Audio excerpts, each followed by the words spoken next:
Hi everyone, my name is Megan and I'm an occupational therapy student. And today I am here with Wendy, who is a care partner for her husband. And today she's going to share a little bit about her story, kind of navigating this new role as a care partner. So thank you, Wendy, for being here and joining us.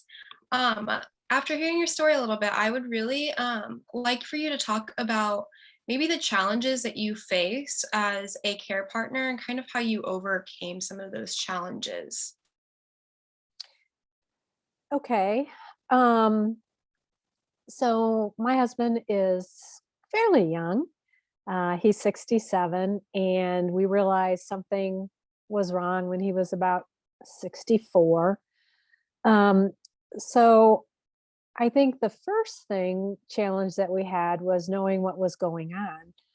Um, so what I ended up doing is doing a lot of research and also reaching out to professionals, both at KU and also at Mayo.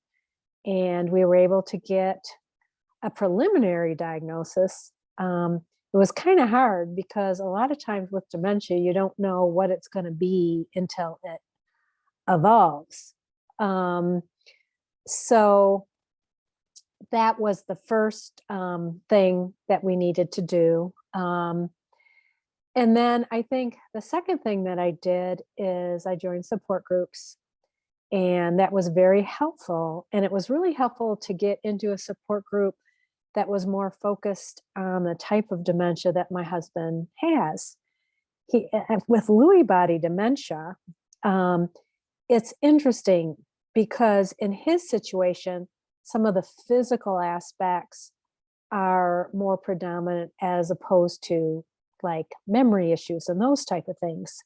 So finding a support group, KU has a Lewy body dementia support group, and they also have a frontal temporal dementia support group.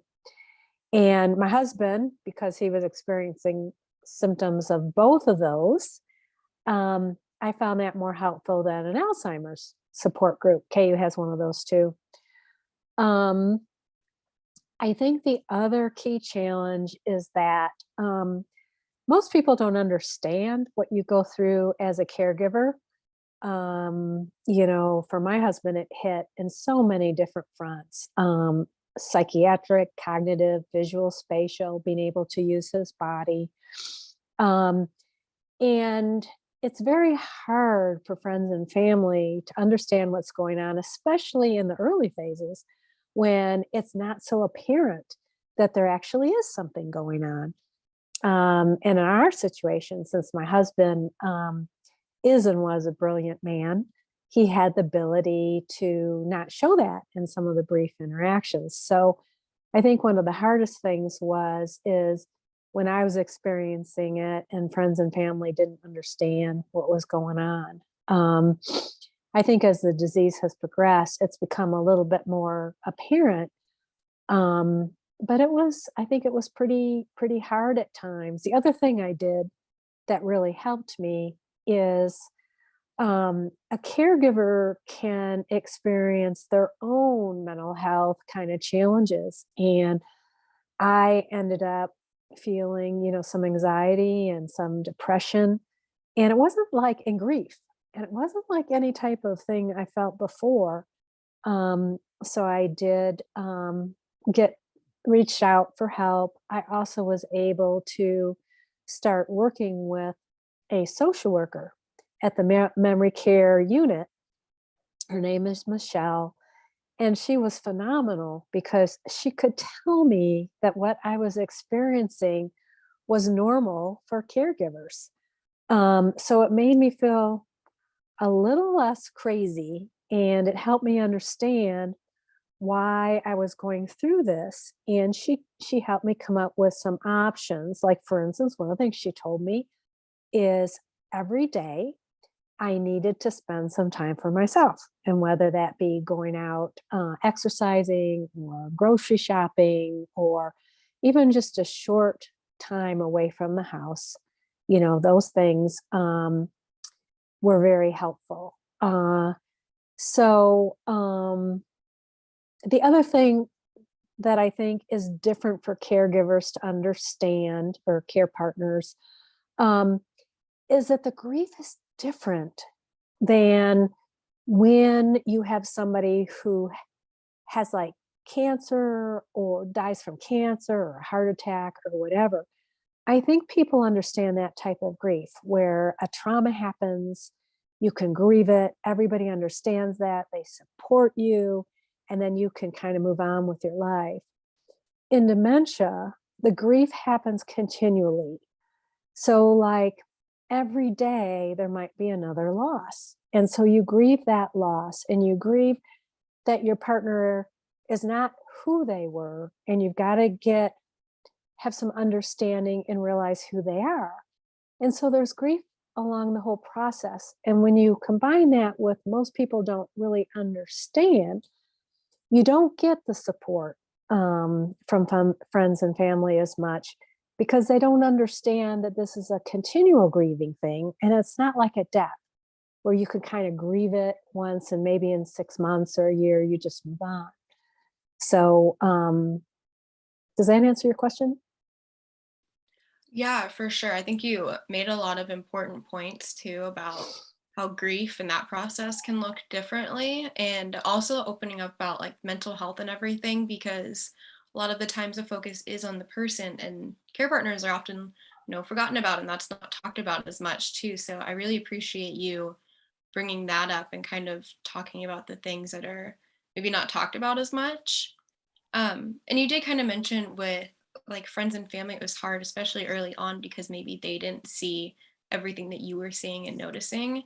So especially in those early stages, I was just wondering if maybe you could touch on how you balance kind of being a care partner and a wife with, friends and family and all of those other roles that you had. How was that balance for you, and how did you navigate that? I think that's been maybe one of the biggest challenges for me. I think actually the true answer is I didn't really balance it. Um, I was so focused on trying to understand what was going on with my husband and find clinical trials and sort of focused on let's see if we can fix this to some degree. You want to know what it is and you really want to fix it. And then we didn't really have a whole lot of support engaged at the time. And so I think it's been an evolution for me in that now I'm realizing I have a better understanding around it's not really something that I can fix. So truthfully, I still need to work on the other part of my life, balancing my life and what that's going to look like, and really give myself permission to make new friends and reach out. And a lot of times when something like this happens, it's possible that friends and family can disengage. And so one of the things that I've really learned is you need to really reach out and maybe make new friends, um, or maybe develop your own sort of non-biological family, so you can develop your support network. Like for instance, we have neighbors, and when we told them what was going on, one of the neighbors was like, just call anytime. And they were really supportive and caring. And I would have never known that, that they could be like that, until I told them, what was going on. So it's, I'm learning, it's a work in progress, I would say. Yeah, I think that's definitely important, at least especially for a care partner to kind of keep up those other connections too, because I'm sure it would be so easy to get wrapped up in caring for your loved one, because that's, what you want to do. You want them kind of like you mentioned, like you want to fix it, you want to help it as much as you can. And oftentimes then we kind of leave ourselves behind and kind of forget, those things that mattered to you beforehand.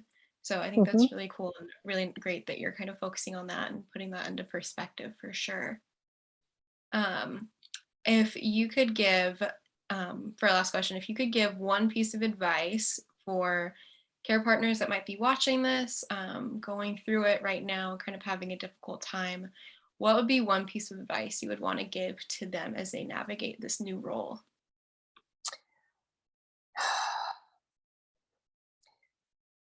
That's a really good question. I think some of the things that really helped me the most was finding, support groups, finding a really good social worker who understood dementia, um, finding that. And then I would say there's a really good book on ambiguous loss. And there's a couple that the author has written. Um, and reading those books have really helped me because it really explains the type of grieving process that that I'm going through. So I think that would be a word of advice too. Awesome. Well, thank you so much. That was our last question. Did you have anything else you wanted to add? No, just to people out there who are experiencing this, to hang in there, and you're not going to know all the answers in the beginning, and you'll be able to find the resources you need as you look, and take one day at a time, and be patient with yourself. Awesome. Well, thank you so much, Wendy. Those were great insights to a lot of different aspects of being a care partner and navigating that. And, I appreciate your honesty and your openness to share all of these different things. So Sure. thank you so much.